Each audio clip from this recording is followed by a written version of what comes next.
It is my great honor to introduce my candidate for the United States of America, independent candidate Brock Pierce.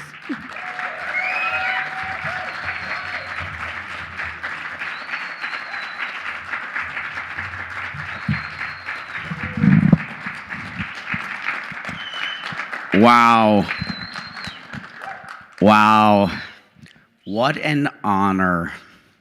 What a privilege it is to be here with each and every one of you today.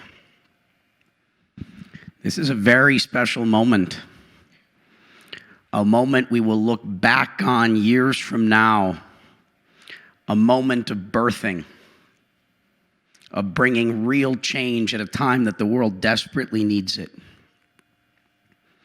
I can summarize why I'm running for office in one word. That word is love. Love for this country, love for every American, love for everyone on earth, all living things. At a time where this nation is so divided, these United States feel like the divided states. We're divided politically, we're divided economically, we're divided racially, while simultaneously facing very real existential threats environmentally, technologically, pandemically, conflicts with other nation states. If not now, when? It feels like the 11th hour to me, and I think we're doomed if we don't do something. This is the moment to start recognizing what we stand for, not what we're against. This is the time to find a collective path forward. This is the time to unify around a collective vision for all of us. How do we address these issues, this political divide? It's not going to come from the left or the right. It's going to be coming from something in the middle, something that represents the majority of us, which we have always been. We have always been the majority, and we have been duped. We've been tricked. We've been divided by an illusion. We have always been the majority, and the moment we wake up to this reality, everything can change.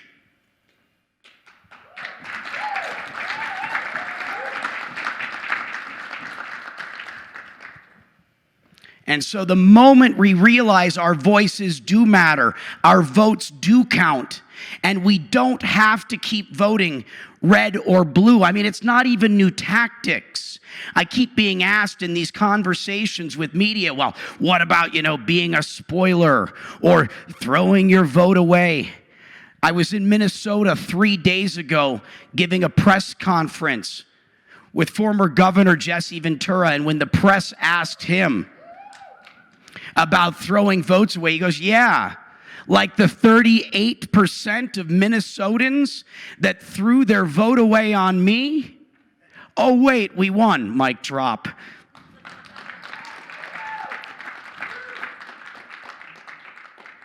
The moment we realize that what is our mission here on earth, what are we here to do? We are here to act according to our conscience.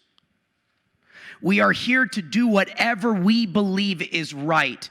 And our goal is to do that every day, as often as we can, hopefully all the time. We only have the power to change ourselves. But by the bettering of ourselves, by the acting according to our conscience, standing in our values, in our principles, doing what we believe is right, by being our best selves, we have the ability to inspire others. And that is how we collectively make the change. By being our best selves, by acting according to our conscience, we can collectively act according to our conscience.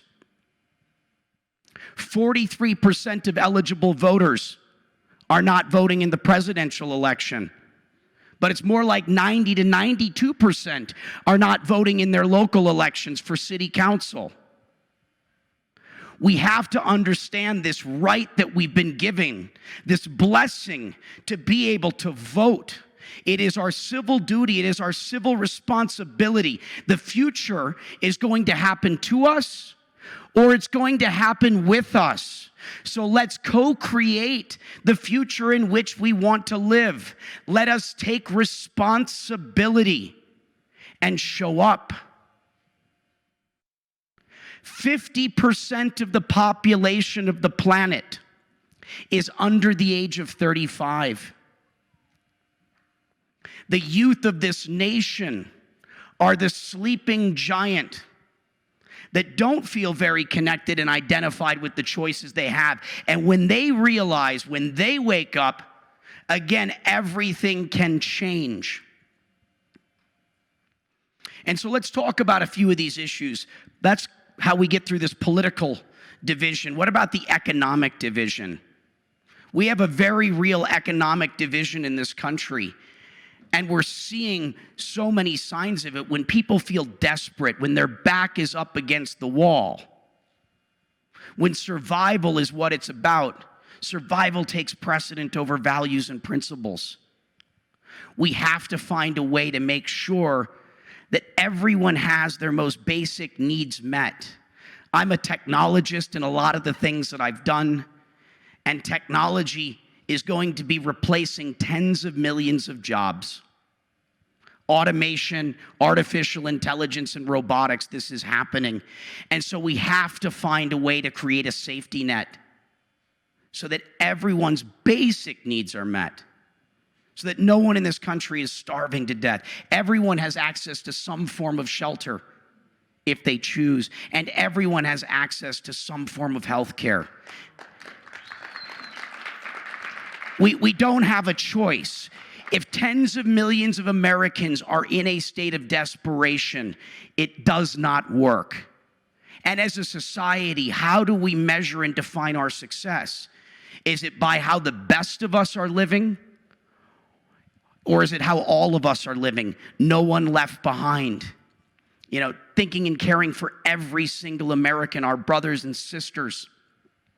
I think the answer is a form of universal earned income. People are like, well, how do we pay for that? Well, the good news is we're the United States of America. We are the wealthiest nation in the world. We do not have a resource problem. We have a resource allocation problem, an efficiency problem, an accountability and administrative problem. It isn't a resource problem, and we have to find a way to do this.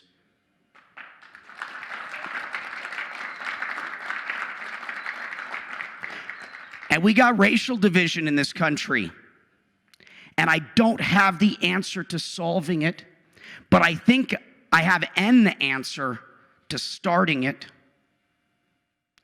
It starts with going back in time and looking at the harm and the trauma and the things that have been done.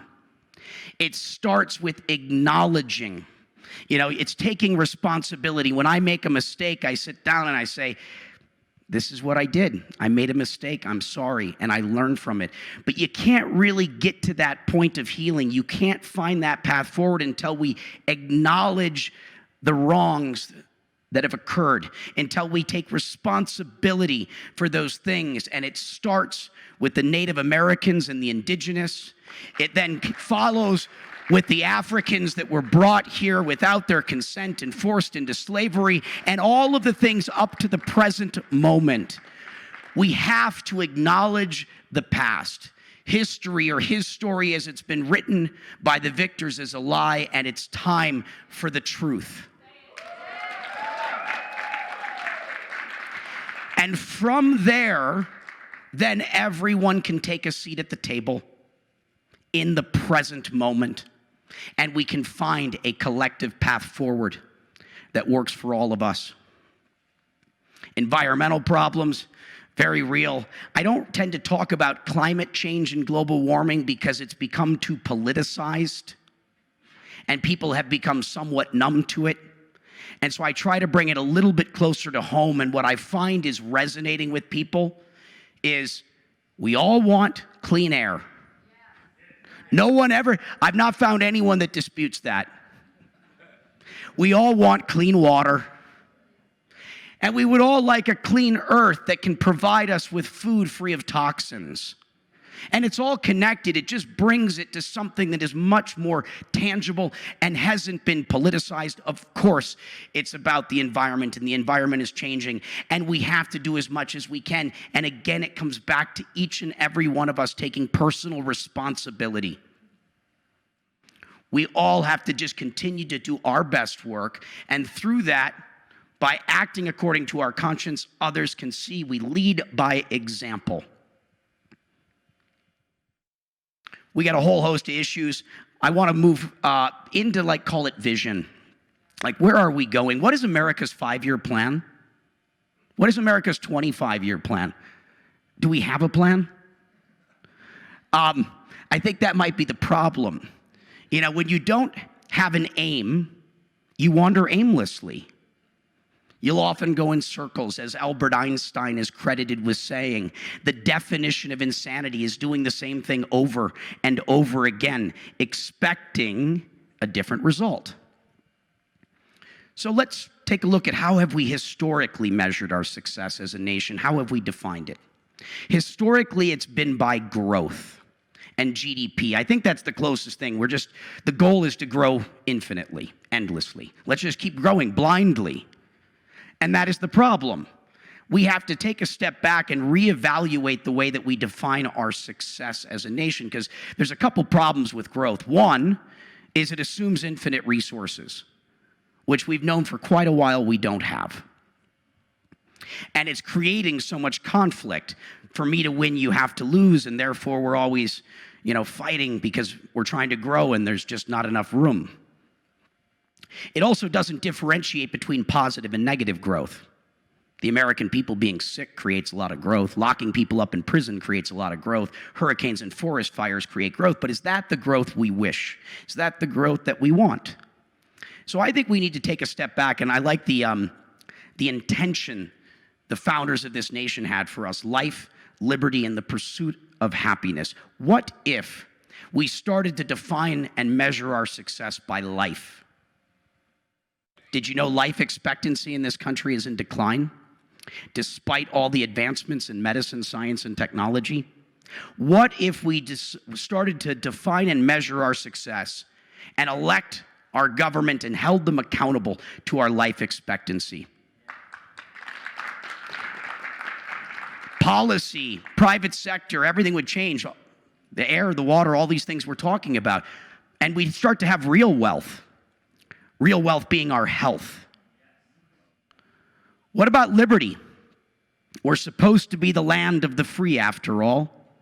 Yet we have more people in prison than any other country in the world in total and per capita. What if we started to measure our success by our freedom, our liberty, and lastly, the pursuit of happiness? There are already other countries around the world that are measuring their success by happiness. I think it's through this type of game-changing thinking, by redefining how we measure our success. This is how we upgrade the operating system of the United States of America.